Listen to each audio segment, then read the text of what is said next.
know it's a very, very slow-moving crowd, okay? I have a thought of why. Because y'all let Schumann go first. And I told you last year, don't let Schumann go first. Put Schumann at the end because he's going to talk forever, and that's why we're behind 20 minutes probably. I'm going to blame him. But hope everybody's doing good. Good to see you guys again. All right, who's first? Yeah, Coach, got one of the deepest rooms in the country as usual. You're just one man. Obviously brought Coach Lilly over here. How do you make sure you're coaching all these guys? How do you get enough eyes on all I'll of them? say this. It's not just one man, right? We have a very large support staff. We have guys behind the scenes that really help us out. But it's Coach Smart to Coach Bobo to myself to Coach Lilly to we have two support guys in that room as well. It's not just one guy. But I'll say this. It's deep with numbers. It's deep with kids that want to be coached. It's deep with kids that are eager to learn. It's deep with kids that want to do things the right way all the time. Coach has been big, as y'all know, on fire, passion, and energy, right? It's deep with kids that have FPE. So when you have those factors combined and they all have that, it actually makes that room a lot easier to coach, right? I'm not saying it's easy, but when you have the type of kids that you have in that room, okay, my job's a lot easier. Yeah, Lawson Luckie entering his third year.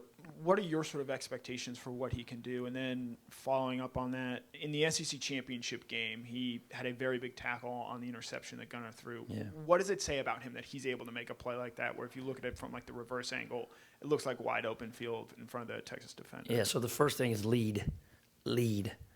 Be an impact not only in our room but on our offense and our team.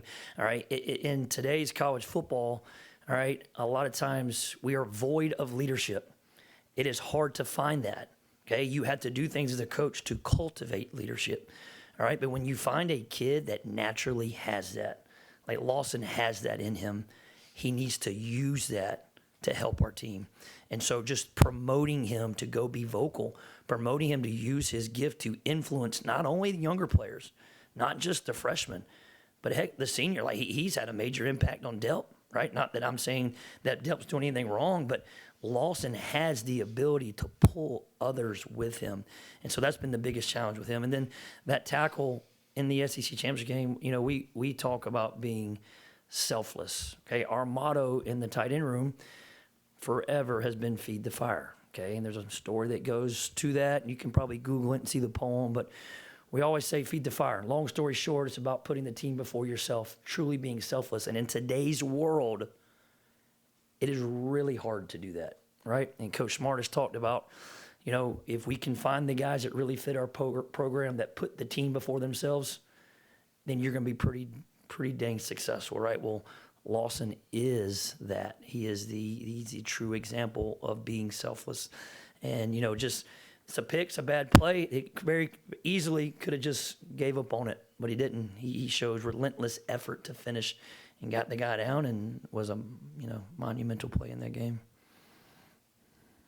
Todd, where do you feel like Jaden has grown the most in his time with the team, and what sort of stood out to you about Jaden during this fall game? Coming out of his shell, he needs to talk. I mean, he would talk, mute at times, right? And just sometimes that happens. You get kids that are quieter, kids that come into this setting of what the University of Georgia is and our football program, the magnitude and how big this program is. You got Jaden. He comes from Peculiar, Missouri, right? And he just had to come out of his shell, and he's doing that. He's doing a lot better job of that.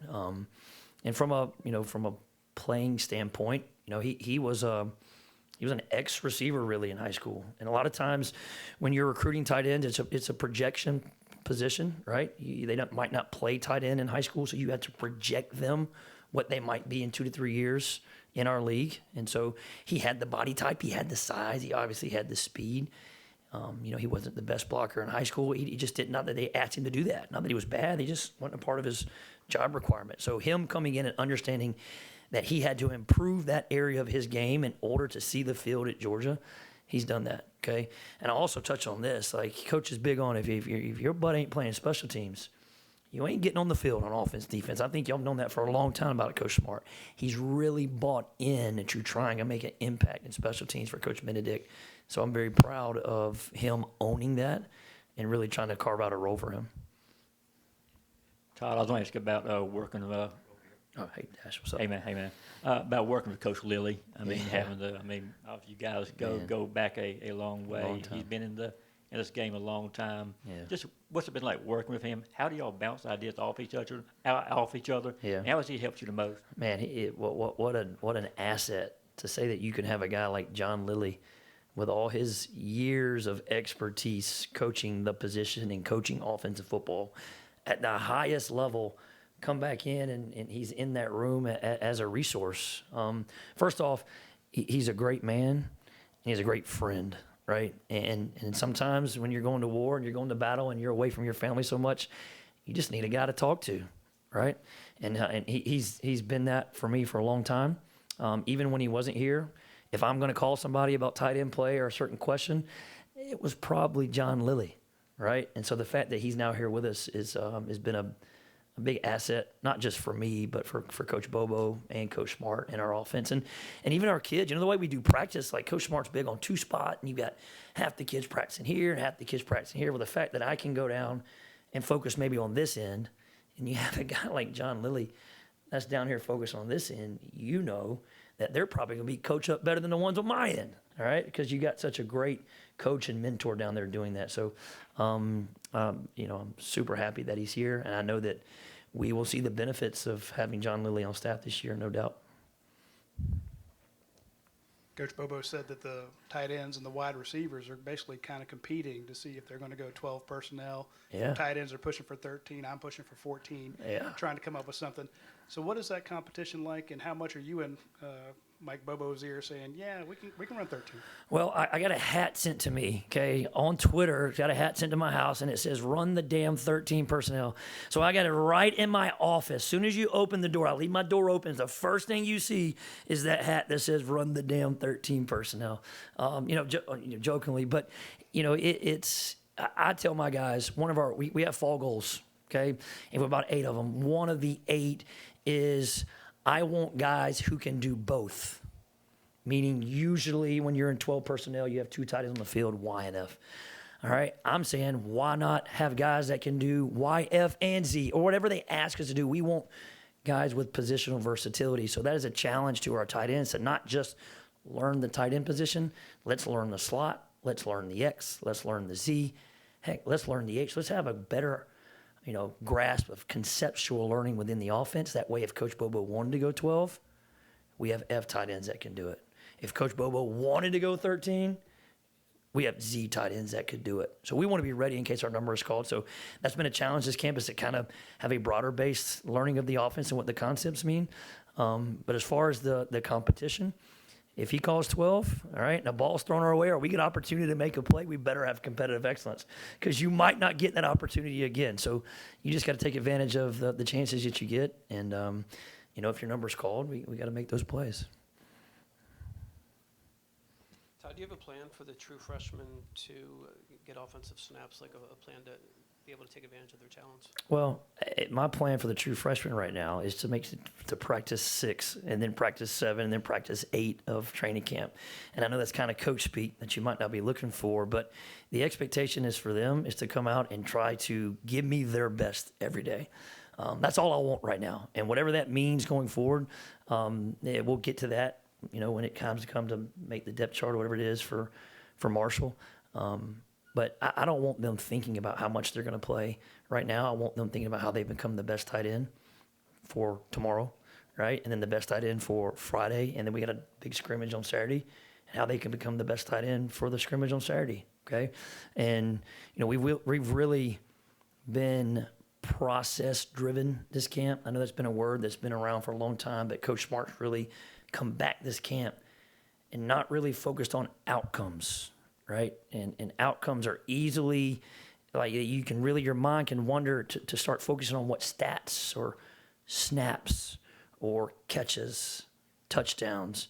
And if you're just outcome driven, you're going to be probably disappointed when it comes that time, right? But if you're truly focused on the process and what you can do to have the best meeting tomorrow morning and then go and have the best walkthrough tomorrow morning, all right, and then go and have the best practice in the afternoon. If we do that each day, then all that stuff about who's going to play, that'll sort itself out, I promise. Hey, Coach, obligatory Brock Bowers question for you here. Yes. Yeah, you got to get that one Been in. waiting on it. I know you're focused on the guys that are here, but Yeah. how much of a presence does Brock still have in terms of teach film from the past? Do you watch him in the NFL? And were there Yeah. plays that were put in specifically for him that have kind of stuck in the playbook for these young guys? That's a great question. I'll say this. We actually, I think Coach Smart does a great job. Coach Bobo does a great job. And then it goes to us as position coaches of really using guys that have been in our position that are now having success in the NFL as teach tape for the younger players, right? So not just Brock. Do I use Brock? Yes. Do I use Brock a lot? Yes. All right. But I also use Darnell. I always use Ben Yurcek. He's in Minnesota right now, and they're talking about him making the 53, and he was undrafted. All right. So you get those stories, and you use those things that those kids have done. And you're just like, look at the success they're having in the league, and it just shows those guys that, hey, maybe what they're doing at Georgia actually does translate to the next level, right?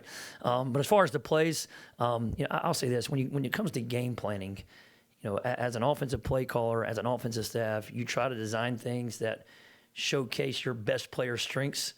And so obviously Brock got a lot of strengths, so you try to showcase a lot of things, but when he's not here, you're trying to find out, what is Colby Young's best strength, right? What is London Humphrey's best strength? What is Oscar Delp, Lawson Luckie, all these guys that we have across the offense, you design plays for him. So maybe not just specifically Brock Bowers, but we have enough plays in our offense to showcase our playmakers and highlight what they do the best.